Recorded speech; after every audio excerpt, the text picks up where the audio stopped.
목표 주가와 현 주가 간의 차이가 너무 커서 조금 하향했다라고 이해해 주시면 될 것 같고요.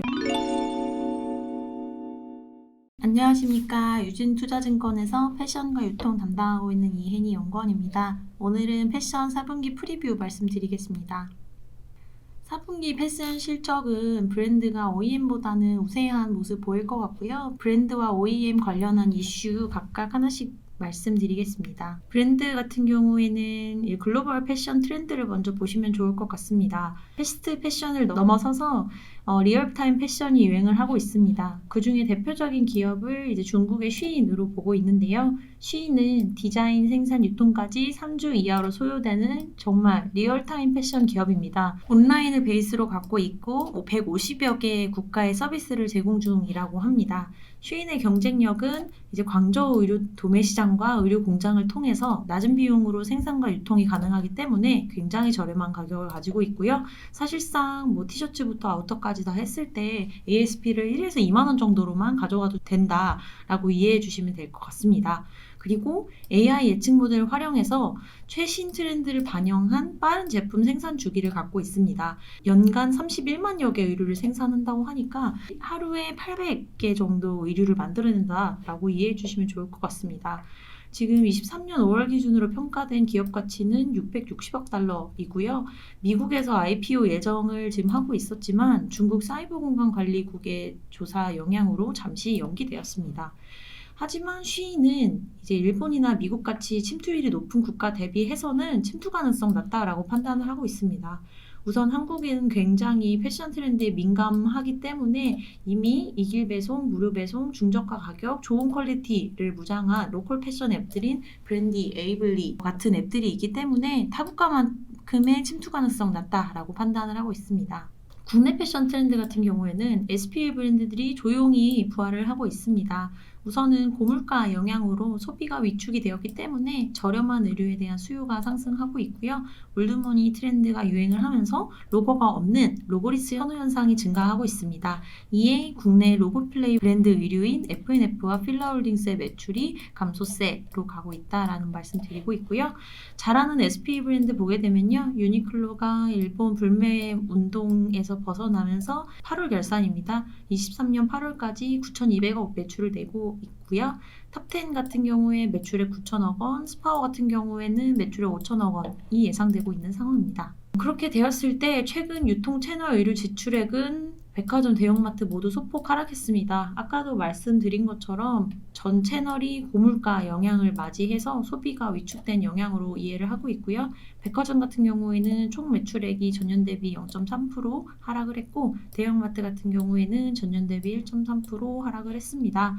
의류와 잡화 가격이 상승률을 모두 반영하지 못하고 10월, 11월 누적 매출 역신장 기록한 것으로 보이고 12월은 좀 소비가 많이 일어나는 월이기 때문에 소폭 신장했을 것으로 예상을 하고 있지만 그렇게 높지는 않을 것이다 라고 추정을 하고 있습니다.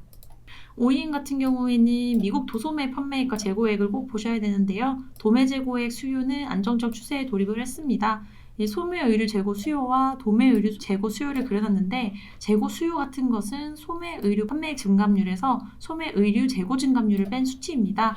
근데 보시면 아시겠지만 도매의 의류 재고 수요가 더 높다라는 점을 말씀드리면서 도매 재고 수요가 소매 재고 수요보다 선행해서 반응하고 있는 점을 긍정적으로 판단을 하고 있습니다. 소매 같은 경우에는 판매액은 증가하고 있지만 재고액도 조금밖에 증가하고 있지 않는 모습을 보이고 있고 도매 의류 판매 같은 경우에는 재고액은 급감을 하면서 재고가 이제 적어졌으니까 좀 쌓아야겠다라는 컨센서스가 나오고 있긴 하지만 도매 의류 판매액 증감률 역시 하락하고 있다는 점이 다소 좀 아쉬운 부분이라고 말씀드릴 수 있을 것 같습니다. 여기 도소매 판매액과 재고액 차트 그려놨으니까 봐주시면 될 것 같고요. 의류 판매액 같은 경우에도 비슷한 레벨, 소매 의류 재고액 같은 경우에서도 비슷한 레벨에서 움직이는 점을 말씀드리고 있고 도매 같은 경우에는 이제 재고액이 빠지고는 있지만 판매액도 같이 빠지고 있다라고 말씀드릴 수 있을 것 같습니다. 바이오랑 OEM 매칭해 놓은 거니까 이제 한세실업이 어떤 브랜드 혹은 유통사를 바이어로 두고 있는지를 체킹해 주시면 좋을 것 같고요. OEM의 마트와 의류 브랜드 매출액과 재고액을 좀 보겠습니다. 이제 OEM에 있어서는 마트나 의류 브랜드를 바이어로 봐주시면 되는데, 마트를 합산했을 때 판매액 증감률은 3% 증가했지만 재고액은 4% 하락을 하면서 조금 긍정적인 모습으로 보실 수 있을 것 같습니다. 하지만 의류 브랜드 같은 경우에는 판매액도 증가했지만 재고액도 여전히 높은 모습을 보이고 있어서 느린 속도로, 아주 느린 속도로 감소하고 있다라고 말씀드릴 수 있을 것 같습니다. 이거는 아까 말씀드린 OEM들 바이어의 키 지표들이고요. 지금 갭 같은 경우에는 재고 수준이 22년보다도 좀 더 내려와 있고 재고 증감률도 낮아진 모습이 긍정적으로 보이고 있고요. 의류 재고가 많은 타겟 같은 경우에도 지금 23년 들어서는 재고가 하락하고 있는 모습을 긍정적으로 보고 있습니다. 지금 위에 이렇게 분기가 24년으로 돼 있는데 이 결산 월일 차이 때문에 그런 거고요. 24년 3분기를 월마트, 타겟, 갭, 나이키 넣어놨지만 가장 최근 3개월 분기로 봐주시면 좋을 것 같습니다. 그래서 기업 분석 보게 되면요. 한세실업 토픽으로 보고 있고요. 왜 3만 원으로 하향했냐 물어보실 수도 있는데 괴리율, 목표 주가와 현 주가 간의 차이가 너무 커서 조금 하향했다라고 이해해 주시면 될 것 같고요. 여전히 가장 좋게 보고 있는 종목입니다. 4분기 실적은 그렇게 좋지는 않을 것 같습니다. 이유를 말씀드리면 아까 말씀드린 갭이랑 올드네이비 같은 회사들의 재고는 꾸준히 줄어들고 있기 때문에 4분기 수준은 양호했고요. 마트도 절대 재고 좀 감소하면서 플랫한 모습을 보였지만 브랜드 업체인 카라트랑 핑크 매출이 좀 부진하면서 4분기 실적이 약화됐다라고 이해해 주시면 좋을 것 같습니다. 마트 합산 재고는 지금 마이너스 4% 기록을 하면서 24년에는 일정 수준의 재고가 비축될 가능성이 존재한다라는 점을 포인트로 들어서 한세실업 토픽으로 말씀을 드리고 있고요. 영업무역 같은 경우에는 7만 원 유지하겠습니다. 4분기 매출액이랑 영업이익 다소 빠지기는 합니다. 왜냐하면 전년에 OEM 베이스가 부담이 너무 높습니다. 보시면 22년 OEM 매출액이 48% 증가했었고 21년에는 24% 거의 25% 가까이 증가를 했었기 때문에 올해는 조금 하반기부터는 굉장히 부담스러운 구간이었습니다. 그래서 YOY로는 하락한 모습을 보이겠다. 하지만 절대 수준 자체는 나쁘지 않은 것 같습니다. 21년 대비해서도 그렇고요.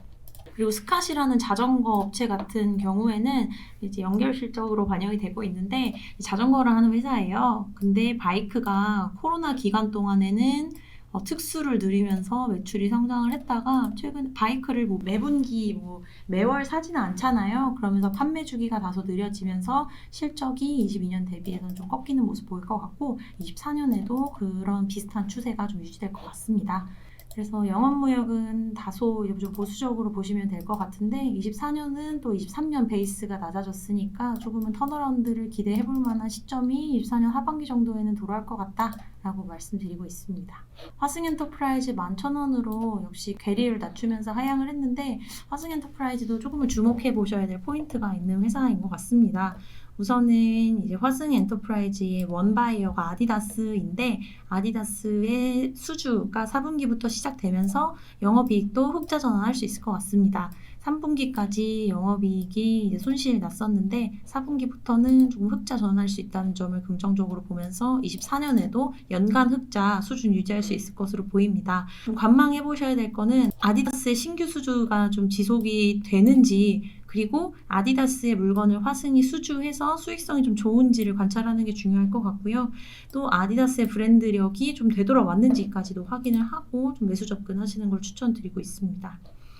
F&F 같은 경우에는 역시 괴리율 때문에 11만 원으로 하향을 했습니다. 4분기에도 여전히 실적 지체가 성장하고는 있지만 그동안 성장했던 중국의 고성장세에 대비해서는 좀 많이 떨어질 것 같습니다. 그럴 수밖에 없는 게 21년에 제대로 진출을 하고 22년, 23년, 24년 이제 중국에 나간 매장 개수가 어느 정도 일정 수준 한 1,000개 정도 됐기 때문에 성장률 둔화되는 건 어쩔 수 없는 국면이라고 이해를 해주시면 될 것 같고요. 24년에는 아마 인수한 테일러메이드 관련된 이슈 얘기가 나오면서 조금 새로운 성장 동력을 모색하지 않을까 정도로 말씀을 드리겠습니다. 필라홀딩스는 45,000원 유지하겠습니다. 사실은 목표 주가와 현주가 괴리율이 그렇게 크지 않은데 필라홀딩스가 턴어라운드 하기 위해서는 우선은 미국의 적자를 굉장히 많이 줄여야 하는데 저는 23년 대비 24년의 적자 폭이 줄어드는 게 크지 않을 것 같다라고 먼저 말씀드리고 있고요. 아큐시네트의 매출과 영업이익 비중이 너무 큽니다. 사실은 아큐시네트를 제외하고는 영업이익을 제대로 내고 있지 못한 상황입니다. 필러 본업으로는. 그래서 필러 본업이 돌아오는지를 확인하고 매수하시는 것을 추천을 드리고 있습니다. 네, 이렇게 패션 4분기 프리뷰 모두 마치도록 하겠습니다. 감사합니다.